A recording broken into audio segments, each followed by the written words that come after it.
the Bible talks about right here. Where is it? The Bible talks about in Colossians 2:23. It says, let's go to the whole verse, Colossians 2:23 for a moment. And this is what ones and ones want you. Just humble thyself, humble thyself. How can we humble ourselves to ones who say that His Imperial Majesty is our God and King of Kings, and yet they contradict what His Imperial Majesty teaches? What His Imperial Majesty clearly, simply, you understand, reveals to us about keeping the 10 Commandments. His Imperial Majesty is the one who says that the Bible is our rallying point.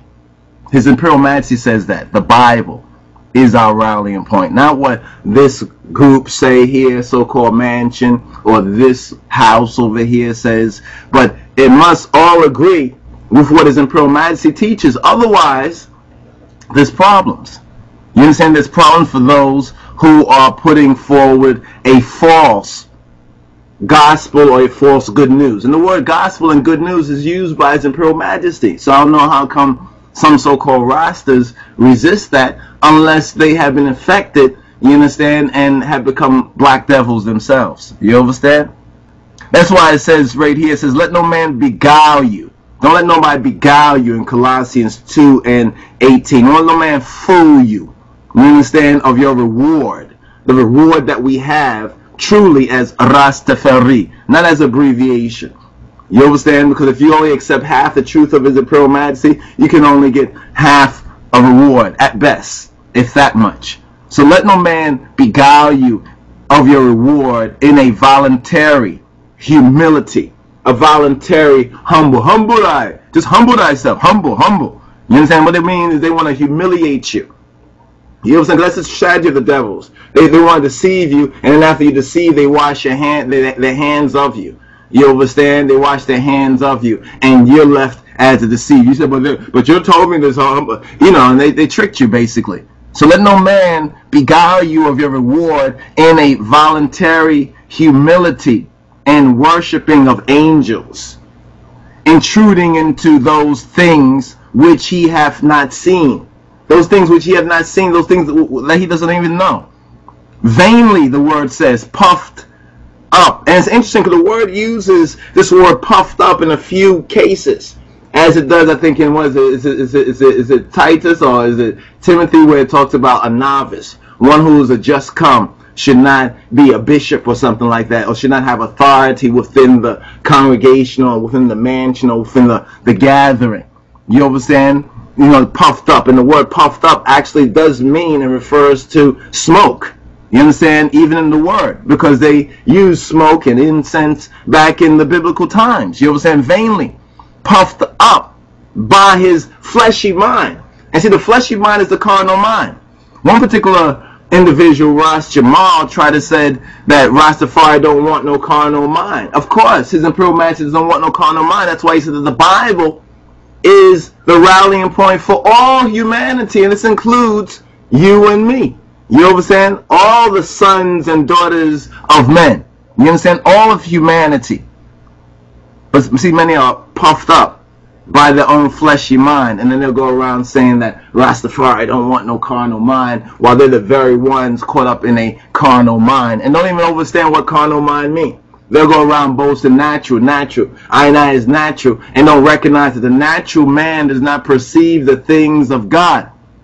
You understand? He cannot perceive the iritical things, as you would say, or the spiritual things.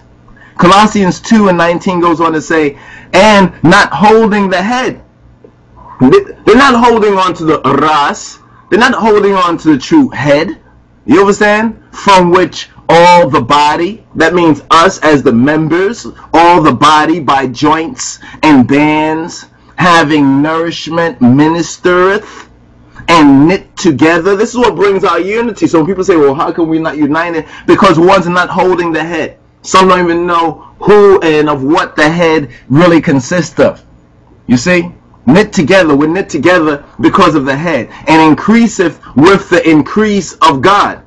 You know what I'm saying? So as God giveth, we can increase. But if you're not holding the head, then you cannot increase with the increase of God. You're going to have to now increase with the worldly things. You understand? And trim your glory, as Jeremiah 2:33 says. You're to trim your glory to be loved by the world and worldliness. Colossians 2:20 says, wherefore, if y'all be dead with Christ from the rudiments of the world, from the worldly ways of seeing things, if you are dead with him, you understand, from the worldliness, why, as though living in the world, are you subject to ordinances? You understand? You're living in the world, Babylon, the world, and yet you're still subject to ordinances. And we could get into that, the detail, because a lot of people misunderstand this right here, but it goes on to say in the 21st verse, touch not, taste not, handle not, which all are to perish with the using, after the commandments and doctrines of men. It's not speaking about the commandments in the Bible. See, a lot of people think when it says this right here, it's speaking about the law that's in the Bible, the law of God. The law of God is not the commandments and doctrines of men. There's a total difference right there. Verse 23, to conclude this chapter right here, says, which things have indeed a shew, or like a show of wisdom, in will worship, in what you will to worship. You understand? In what you will to worship, and humility, and neglecting of the body. Like I read somewhere on the internet, someone said that, yeah, Rastafaris take a vow of poverty or something like that. Who says these things? Who says these things? Who says these things? Who says these things?